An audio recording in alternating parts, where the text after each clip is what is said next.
What is going on, everybody? Welcome back to another episode of Overwatch Weekly. I am your boy NTC. I'm a little bit sick today. I've been sick a lot recently, which sucks, but hopefully I'll get through this without having a coughing fit. I have a lot of stuff to cover today, so we're going to jump right into this with the first thing I want to cover, which is the dev update. We got a dev update yesterday. Jeff Kaplan explained three things, so we'll jump into those. The first was the big one, which was the Overwatch World Cup viewer, which is basically a way to watch the Overwatch World Cup matches that we will be getting during BlizzCon live from a spectator POV. You have more control over what you're seeing, you can hear the commentators, all that kind of stuff, if you have like Twitch up, but this way you can watch it. You can kind of control it and see it without having to hear what people are saying. There's a beta, which is only available to PC players. But this World Cup viewer allows you to also watch replays. You can adjust the speed of them. You can view it from that top-down look that you see if you watch Overwatch League.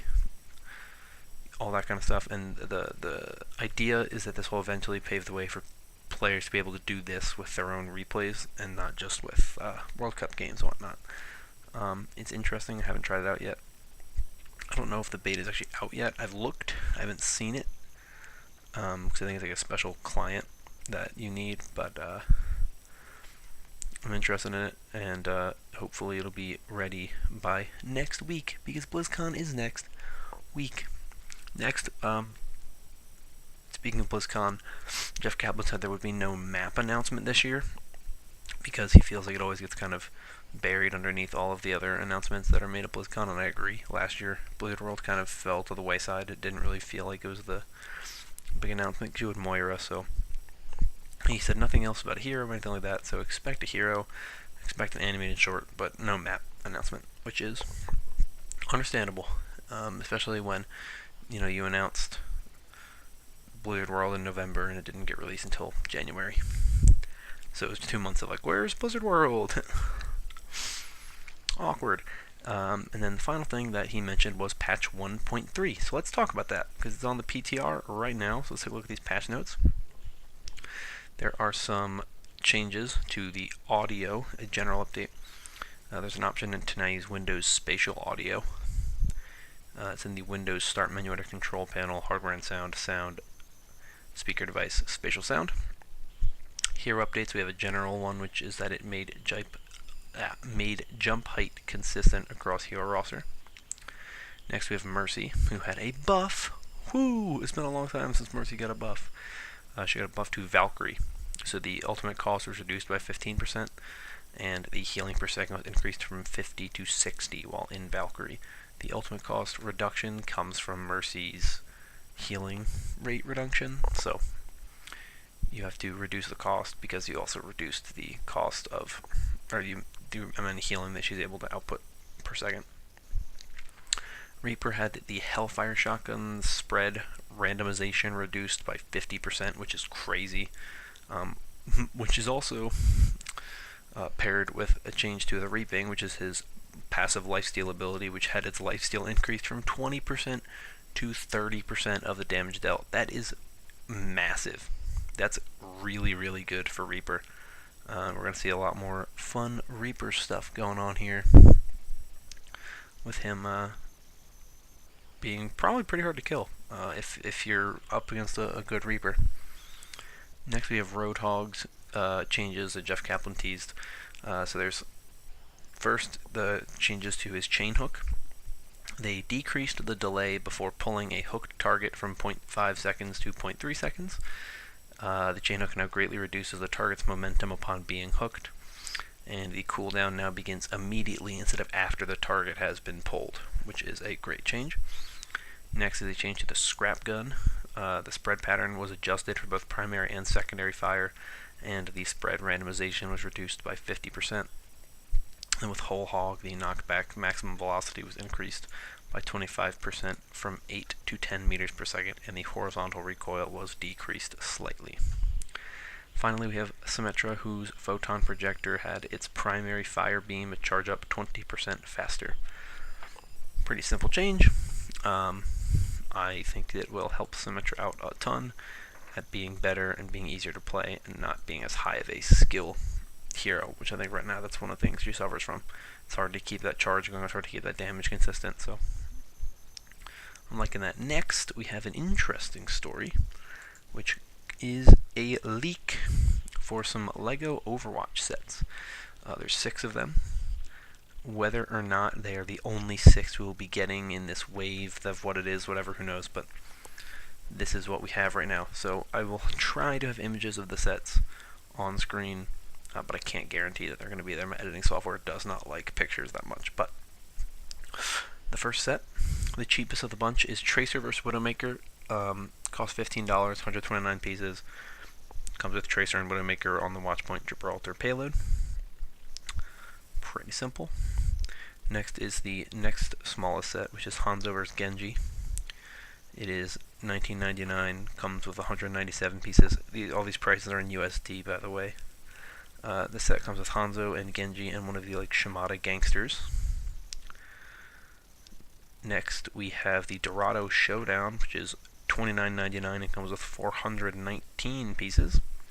It comes with Soldier 76, Reaper, and McCree, but we're going to get back to that Reaper minifigure in a second because I have an issue with it.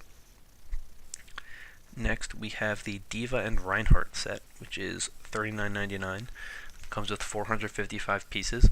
I mentioned a set somewhat like this, but I think I mentioned Diva and Orisa, or Reinhardt and Orisa, being like buildable figures, but it comes with a minifigure for Diva and Reinhardt, but also like a buildable big Reinhardt,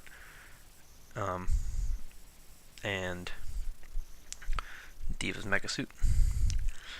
We have a Bastion, separate from the Blizzard exclusive one. This one's a completely transformable one, $49.99, 602 pieces.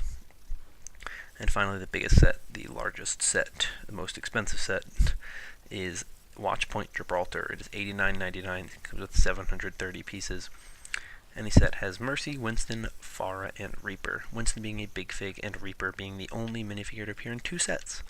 Don't know why he did. Could have put Sombra in the Dorado set, could have put Doomfist in the Dorado set, could have put anybody other than Reaper, pretty much. And they opted to go with Reaper in 2 sets. I'm not a huge fan of that. I wish they didn't, but whatever. That's not my job to complain about, so I won't. Up next, we have the Overwatch World Cup Top 8 preview. This is coming from the Overwatch League website. It's an article, has a bunch of stuff on there, all the information you need. It's in the description, of course, as is every story. Sorry about that, my throat is killing me, so I need a drink, unless I want to cough up a storm. Anyway, so the schedule is the first thing on here. All the times I'm going to give you are in Pacific time, Pacific Daylight Time, so adjust accordingly. The first day, Friday, November 2nd, from 12:15 to 2:15, we have quarterfinal 1, the United States against the United Kingdom. From 2:15 to 4:15 p.m., we have quarterfinal number 2, which is France versus Canada. From 4:15 to 6:15 p.m., we have China versus Finland in quarterfinal 3. And from 6:15 to 8:15 p.m., we have South Korea versus Australia. Keep in mind, Pacific Daylight Time. So if you're on the East Coast, the last match will end at approximately 11:15 p.m. Then on Saturday, November 3rd, from 9:30 to 11:30 a.m. Pacific, we have semifinal 1. From 11:30 a.m. to 1:30 p.m. Pacific Daylight Time, we have semifinal number 2. From 1:30 to 3:30 p.m., the bronze medal match, and from 3:45 to 6:30 p.m., the gold medal match. All this coming from the Anaheim Convention Center, of course, in California. The patch is 1.29, which is the one currently on the live servers, not the one on the PTR. They will be a best-of-5 format for the quarterfinals, semifinals, and the bronze medal match, and the grand final will be a best-of-7. And the map pool is all maps. The first match will begin on a predetermined control map, so Nepal, Lijiang, Ilios, Oasis, or Busan. Then the second map the loser picks, and that's the way it goes from then on out. Second map is the hybrid, third map Assault, fourth map Escort, and the fifth map is a tiebreaker, of course, Control, but it has to be different than the first one. That's really all the information that you need. The has also the rosters and the talent teams, so take away from that as you will. That's really everything you need to know about the Overwatch World Cup Top 8. Next, we have some big Overwatch League news. I want to make a little aside to say that the Shanghai Dragons have announced a bunch of roster moves, as have some other teams that are returning teams. I'm not going to talk about those. They are, of course, linked in the description in the Overwatch League player tracker that I keep in the description. If there's anything that happens, I keep it down there. So follow that if you want to know what is going on, if you want to know if there's something happening. But I want to talk about the new teams, the expansion teams. 2 of them have made announcements over the past couple days, so I want to give them some love since they're new, and talk about those. So we're going to start with the Atlanta team, who now has a name, and it is the Atlanta Reign. Hopefully the logo is on screen for you right there. They made an announcement yesterday morning. They have not released any information on players or anything like that. They are the first expansion team with a name revealed. I believe they were the first expansion team anyway, so makes sense. I want to mention in this kind of aside that tonight, at 6 p.m. Eastern Time, the Toronto team is revealing some stuff. Their brand, so the team name, the logo, all that kind of stuff. I don't know if they're going to reveal their roster or not. Atlanta didn't. Teams are all taking a different approach because, to follow up with this, we have the Paris team who revealed their roster and absolutely nothing else. So we know their roster, we don't know anything else. Sorry if you could hear my nose. It's a little rough out here in the sick world. But they have announced their entire roster, at least at the moment. And it includes some former Overwatch League players. You have Soon from the LA Valiant, Shadowburn from the Philadelphia Fusion, and Fincy, who used to play for the LA Valiant before being cut at the beginning of free agency. Didn't play a ton, but he was on the team. Then they also signed a bunch of players from different contenders teams. So they signed a Nico GDH, who is a flex player. That is at least what I vibe, kind of flex DPS. He plays on the Paris national team, or the French national team, and was on Eagle Gaming, which won Overwatch Contenders 2018 Season 2 for Europe. They signed Danye from the Polish team, who played for the Copenhagen Flames. He's another DPS player. They signed LH Cloudy, who was on Team Giganti, who lost to Eagle Gaming in the semifinals of Contenders 2018 Season 2. They signed Ben Best, who is on the Paris team, and also played for Young and Beautiful for Contenders. They added Hype, who was also on Eagle Gaming, and is a support player. And Cruz, who is also a support player, who was on Toronto Esports for Contenders Season 2 North America. So that is the Paris roster. They also have a head coach in Damon, who was a coach for the LA Valiant.